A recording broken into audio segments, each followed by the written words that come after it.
तो हेलो दोस्तों, आज की इस कहानी का नाम है तलाक। पुरानी कहावत है कि शादी एक ऐसा लड्डू है जिसे जो खाता है वह भी पछताता है और जो नहीं खाता है वह भी पछताता है।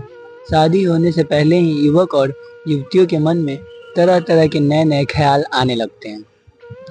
वे मन ही मन भांति भांति के मंसूबे बांधने लगते हैं। उनके दिल में एक से एक अरमान जगने लगते हैं। कहने का तात्पर्य यह है कि वे अत्यंत स्पिलिनल संसार में खो जाते हैं। उनके हृदय में एक दूसरे से मिलन की चाह सातवें आसमान पर चढ़ जाती है। ऐसा अक्सर हर युवक युवती के साथ होता है। यह प्राकृतिक नियम है।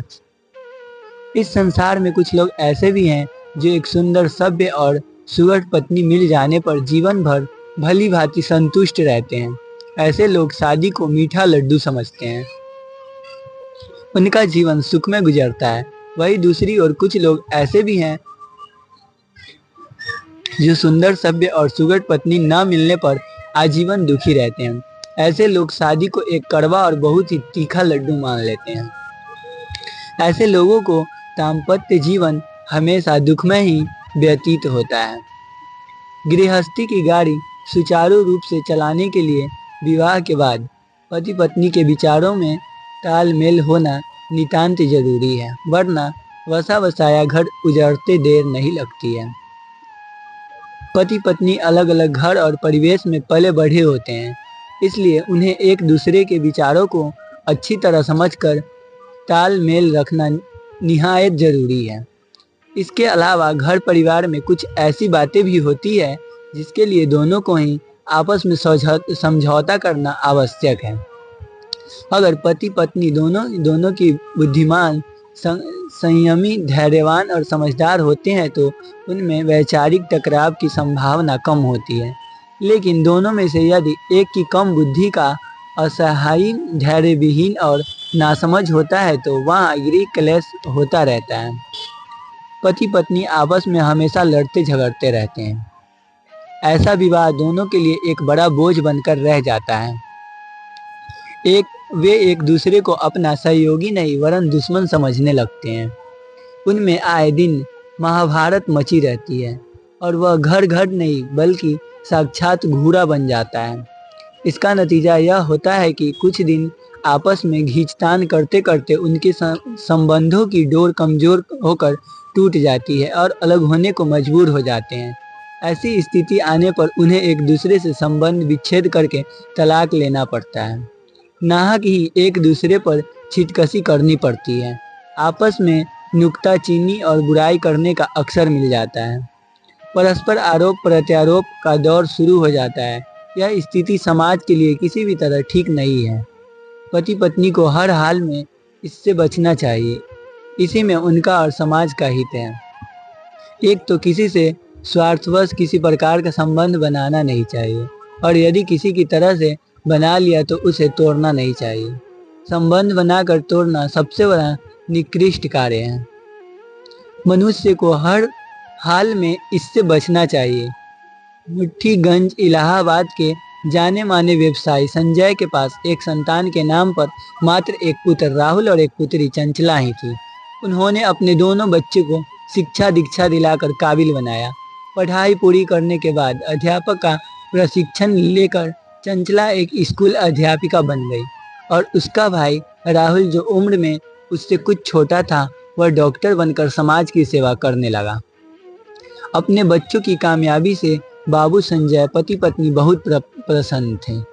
बाबू संजय ने अपनी अध्यापिका बेटी चंचला की शादी 9 फरवरी को गंगोत्री नगर नैनी के बाबू जयदेव के इकलौते पुत्र रविंद्र के साथ बड़े धूमधाम से की।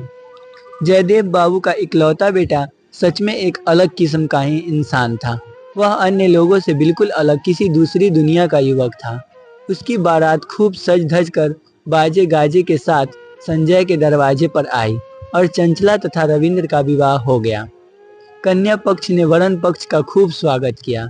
बारातियों ने भी जी भरकर खूब दावत उड़ाई। विवाह के अगले दिन 10 फरवरी को बारात दुल्हन को लेकर गंगोत्री नगर रविंद्र के घर वापस पहुंच गई। सजी सवरी नई नवेली दुल्हन अलका अपने अनेक अरमानों के साथ अपनी ससुराल पहुंची। वहाँ मोहल्ले की स्त्रियां तथा घर की औरतें ने उसका बहुत सत्कार किया। चंचला शिक्षित तो थी ही, वह सुंदर और गृह कार्य में कुशल भी थी। उसका गोरा वदन, सुराहीदार गर्दन और हिरनी जैसी बड़ी बड़ी आंखें मन मोह लेती थी। दुल्हन के रूप में सजी सवरी चंचला सच में बहुत सुंदर लग रही थी। वह नक से चिक तक सजी हुई थी। उसकी मधुर आवाज का कोई जवाब ही ना था। वह देखने में बिल्कुल अप्सरा सी लगती थी। उसकी सुंदरता देखकर आसपास की औरतें हक्की बक्की रह गई। अन्य युवतियों की तरह चंचला के मन में भी बहुत से अरमान थे। वहाँ ससुराल जाने से पहले वह सोचती थी कि मेरे पति देव ऐसे होंगे वैसे होंगे, मेरी ससुराल में मेरे ससुर जी ऐसे होंगे और मेरी सासू जी ऐसी होगी, मेरे पति ऐसा करेगा और वैसा करेगा। जब वह पहली बार मेरे अंगों को स्पर्श करेगा तो एक ऐसा वैसा होगा, उसके छूने पर मैं ऐसा करूंगी और वह ऐसा करूंगी, मैं ऐसा कतई ना करूंगी। अतः धीरे धीरे दिन ढल गया और शाम हो गई। रात होने पर भोजनोपरांत दूल्हा दुल्हन का मिलन हुआ। बातों ही बातों में सारी रात गुजर गई। आहिस्ता आहिस्ता सुबह भी हो गई। किंतु दुर्भाग्य यह कि पति पत्नी एक दूसरे के करीब न आ सके। फूलों से सजी की सजी ही रह गई। स्वभाव से स्त्री संकोची और शर्मीली होती ही है, और यह उसका आभूषण भी है। फिर चंचला तो एक नई नवेली दुल्हन थी। वह इतनी जल्दी लाज का घूंघट भला कैसे खोल सकती थी। जैसा कि अक्सर हर दुल्हन यही सोचती है कि मेरा पति ही मेरा घूंघट हटाए, क्योंकि पति देव के घूंघट हटाने का आनंद ही कुछ और होता है। इसलिए चंचला ने भी सोचा कि रविंद्र ही उसका घूंघट खोलेगा, पर ऐसा कुछ भी नहीं हुआ। रविंद्र ने चंचला का घूंघट नहीं खोला। वह उससे सारी रात इधर उधर की बेमतलब की बातें करता रहा, लेकिन आपस की एक भी बात ना की। यहाँ तक कि उसने अलका के किसी अंग प्रत्यय का स्पर्श तक भी ना किया। समाज ने उसे जो बड़ा ही महत्वपूर्ण अधिकार दिया था, वह उसे बिल्कुल भूल गया। उसने उसका तनिक भी इस्तेमाल नहीं किया। रविंद्र उससे एकदम विमुख ही रहा। वह उसकी ओर बोला बाल बराबर की आकर्षित ना हुआ, मानो उसका सारा जोश मर चुका था। उसने अपना दायित्व तो निभाना जायज ना समझा। लगता है अलका से हुई उसके दिल में कोई हलचल ना हुई। वह लेशमात्र भी रोमांचित ना हुआ, मानो वह कोई जीवित प्राणी नहीं बल्कि एक मुर्दा हो। वह एक निर्जीव लाश की तरह उसके पास बैठा रहा और इधर उधर की हाँकता रहा। अलका एक पढ़ी लिखी शिक्षित युवती थी। वह एक शिक्षिका थी। उस समय चंचला ने बस यही सोचा कि हो सकता है मेरे पति देव की भी संकोची स्वभाव के हो, अतएव कोई बात नहीं, उन्होंने आज मुझे स्पर्श नहीं किया तो क्या हुआ। आज अपने और मेरे बारे में कोई बात नहीं, उन्होंने आज मुझे स्पर्श नहीं किया तो क्या हुआ। आज अपने और मेरे बारे में कोई बात नहीं की तो ना ही सही। अभी ना सही, मगर दो चार रोज बाद उनका सारा संकोच खत्म हो तो ही जाएगा। तब हम दोनों बेझिझक कर एक दूसरे के निकट आ जाएंगे। उन्होंने आज मुझे स्पर्श नहीं किया तो क्या हुआ। आज अपने और मेरे बारे में कोई बात नहीं किए तो सही है। अभी ना सही, मगर 2-4 रोज बाद उनका सारा संकोच खत्म हो ही जाएगा। तब हम दोनों बेझिझक एक दूसरे के निकट आ जाएंगे। जो काम धीरे धीरे और कुछ देर से होता है, वह टिकाऊ होता है। जल्दी का। चंचला ने यह भी सोचा कि मेरा पति निहात की संकोची और धैर्यवान है। इस पर मुझे गर्व महसूस होना चाहिए। वह ना तो जल्दबाज है और ना ही जल्दीबाजी करने वाला है। यह सोचकर एक और चंचला को गर्व महसूस हो रहा था, तो दूसरी ओर अपने अत्यंत निकट होने भी उसे अपने से कोसों दूर देखकर असहनीय मर्मताक पीड़ा भी हो रही थी। रविंद्र ने अपनी नई नवेली पत्नी के साथ ऐसा कुछ भी न किया जो उसे एक पुरुष अपनी नव विवाहिता पत्नी के संग अक्सर करता है। चंचला की उसे वेदना का अंदाजा लगाना बहुत ही कठिन है। तदनंतर सवेरा होते ही बातों में चंचला की देवरानियों और जेठानियों को मजाक मजाक में ही पता चल गया कि उसकी काली रात रंगीन होने का बजाय काली की काली ही रह गई। रविंद्र तो किसी काम का नहीं है। मुझे स्पर्श करना तो दूर, उसने मेरे बारे में कोई बात तक भी ना की। अलका ने हास परिहास के बीच ही उन्हें खुल्लम खुल्ला बता दिया, उसके मर्दूद पति ने अभी तक उसे छुआ तक नहीं। इसके चलते अपने सभी अरमानों का गला घोंटकर वह सारी रात करवटें ही बदलती रही। इस तरह 2-4 दिन और गुजर गए। फिर पखवाड़ा और हीना भी गुजर गया। तभी भी दो डाल के पंछी अलग अलग डाल पर ही बैठे रहे और वे एक डाल पर ना आ सके। एक ही पेड़ पर होते हुए भी वे एक दूसरे से बिल्कुल अनजान पड़े थे। उसमें जान पहचान ना हो सके। वे आपस में बिल्कुल अनभिग ही बने रहे। किसी ने भी दूसरे के करीब जाने की कोशिश ना की। वे दूर के दूर ही रह गए। पति पत्नी एक नदी के दो किनारे बनकर रह गए, जिनसे मिलने की दूर दूर तक की कोई किरण दिखाई नहीं दे रही थी। कितना विचित्र है कि एक के पास दूसरे के निकट जाने की सामर्थ्य न थी और दूसरे के पास लाज का पर्दा, उसे हटाने में उसकी मर्यादा का सवाल आड़े आ रहा था। इसी उहापोह में उनके मन ही आपस में मिल सके और न तन ही मिलकर हो सके, यह देखकर चंचला के मन में एक तरह के विचार पैदा होने लगा। उसकी उलझने बैठने लगी। वह उधर जाऊं या उधर जाऊं की हालत में फंस कर रह गई। उसका माथा ठनकने लगा। क्या करूं? विवाह के एक वह समझ ही ना पा रही थी कि अब महीने बाद चंचला के भाई और पिता गंगोत्री नगर रविंद्र के घर आएंगे और दूसरे दिन अलका को विदा कराकर अपने घर वापस ले जाएंगे। इस तरह चंचला जब अपने मायके वापस गई तो वहां भी सहेलियों ने बातों ही बातों में उससे यह राज आखिर उगलवा ही लिया। चंचला ने बड़े भारी मन से उन्हें सारी आप बीती सुना दिया। इस तरह अलका की सहेलिया को भी पता चल गया कि चंचला का पति कितना पुरुष पार्थिक और ब्रह्मचारी है। वे आपस में कहने लगी, जब वह अप्सरा जैसी अपनी बीवी का ही स्पर्श न करता तो किसी दूसरी स्त्री के बारे में कहना ही क्या। चंचला की बातें सुनकर उसकी सखियों ने उसका और रविंद्र का खूब उपहास उड़ाया। उन्होंने उससे यहाँ तक कह दिया कि काश सबको ऐसा ही पुरुष मिले। चंचला को अपने मायके में परिवार के साथ कुछ दिन बिताने के लिए रविंद्र अपनी ससुराल गया और चंचला को विदा कराकर फिर अपने घर ले आया। चंचला के मन में एक बार पुनः नए नए अरमान जाग उठे। उसके सपने पुनः साकार होते नजर आने लगे। चंचला के निराश मन में एक बार फिर आशा की किरण दिखाई देने लगी। चंचला सोचने लगी, मेरे मन की मुराद उस समय पूरी ना हुई, कोई बात नहीं, बस वह कुछ देर से सही अब पूरी हो जाएगी। इस प्रकार चंचला एक बार फिर हंसी खुशी अपनी ससुराल गई। दरअसल उस बेचारी को यह बिल्कुल भी न पता था कि मेरा पति सचमुच इस दुनिया का नहीं बल्कि चांद की दुनिया का रहने वाला है। चंचला ने सोचा, पति देव का जो दुलार और प्यार पहले नहीं मिला वह अब मुझे अवश्य मिलेगा। आखिरकार मेरा पति भी तो एक मनुष्य ही है, कोई देव नहीं। मानवीय कमजोरी इससे भी होगी, यह भी इसी समाज का अंग है, किसी चांद की दुनिया का नहीं। यह कोई पत्थर का थोड़े ही बना है। मेरे हिस्से का जो प्यार स्नेह मुझे मिलना है उसे भला कोई कैसे रोक सकता है। वह एक न एक दिन मुझे जरूर मिलेगा। घबराकर अपना धैर्य खो समय चक्र तीव्र गति से चलता रहा।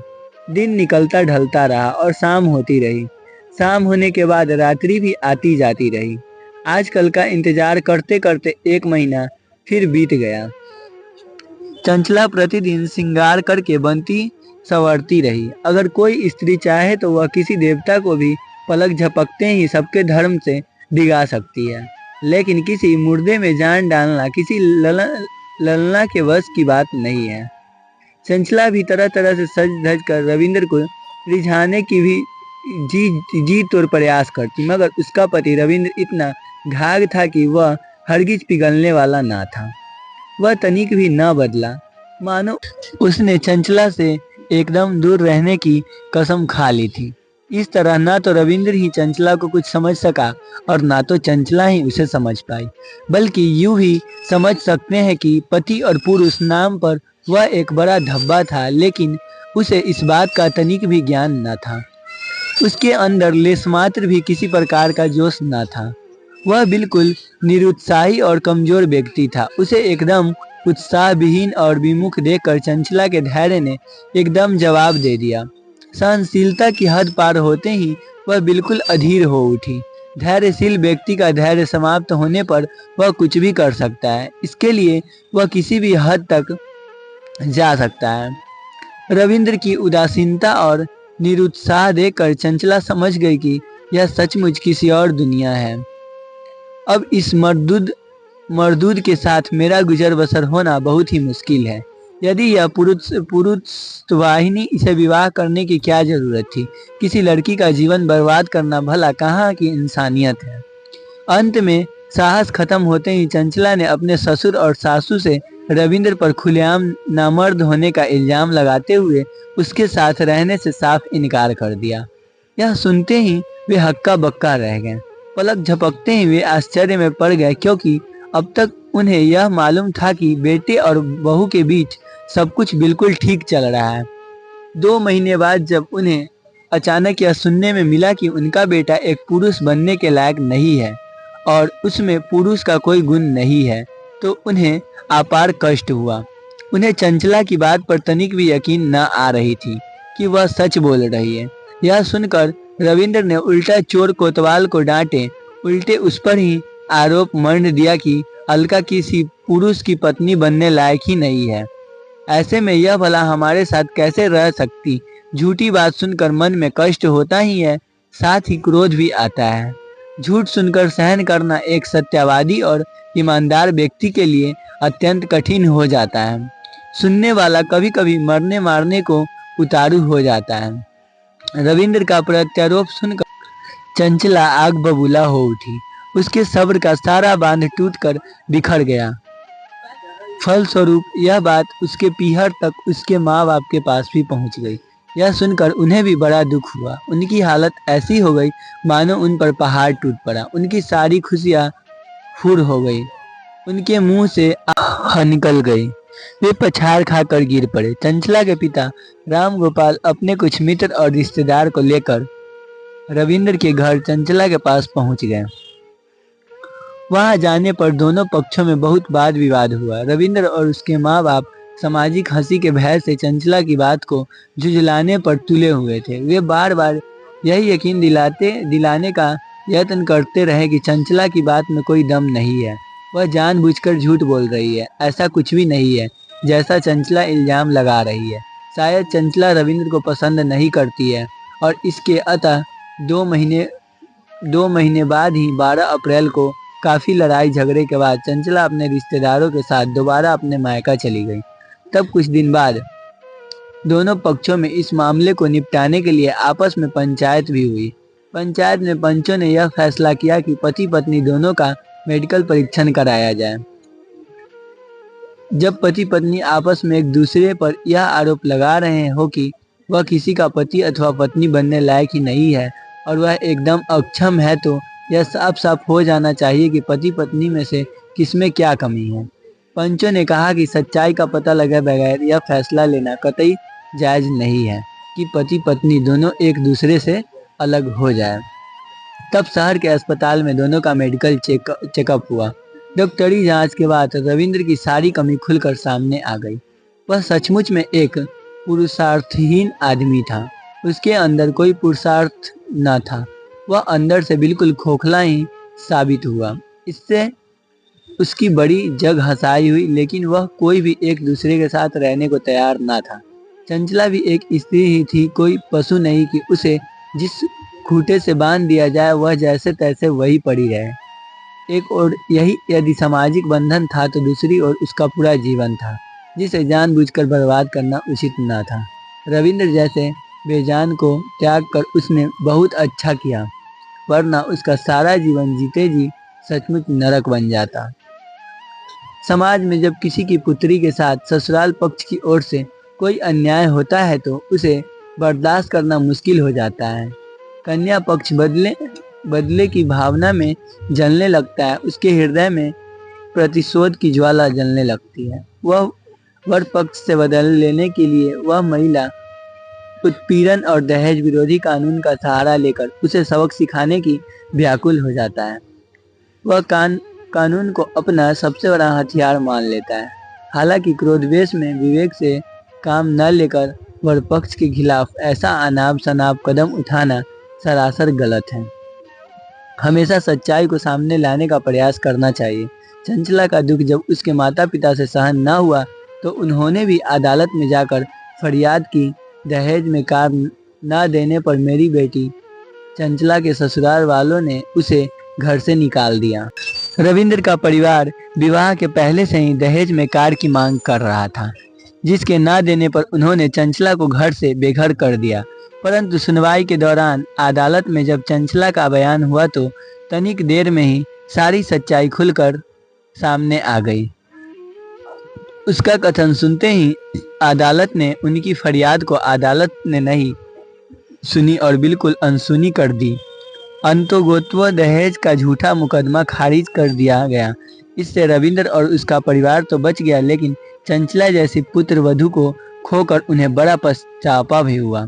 एक अपने पुत्र रविंद्र की कमजोरी से उसके माँ बाप को असहनीय कष्ट हुआ। वे छटपटा कर रह गए। इसे ही कहते हैं अब पछतावा होते क्या जब चिड़िया जुग गई खेत। तो दोस्तों आज की ये कहानी आपको कैसी लगी कमेंट बॉक्स में जरूर बताना। चैनल पे नए हो तो चैनल को सब्सक्राइब करके वीडियो को लाइक करें। मिलते हैं नेक्स्ट वीडियो में, तब तक के लिए धन्यवाद।